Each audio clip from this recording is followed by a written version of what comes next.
घटगाँ section अधिकारी अवसरकालीन संबर्धना घटगाँ block सम्मिलन कक्ष वरिष्ठ सेक्शन अधिकारी श्रीकांत नायक को अवसरकालीन संबर्धना दी।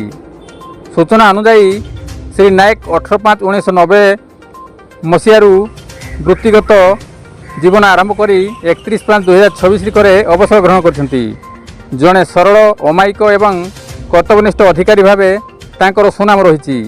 आज संबर्धना सभारे पंचायत समिति अध्यक्षा गीतांजलि नायक, बीडीओ खगेश्वर बराड़, उपाध्यक्ष जदुमणि नायक, वित्त अधिकारी जितेन्द्रिय प्रधान, सहकारी श्रम अधिकारी घनश्याम महांत एवं एबीडीओ चित्तरंजन नायक प्रमुख अतिथि रूपे मंचासीन होई विदायी सेक्शन अधिकारी को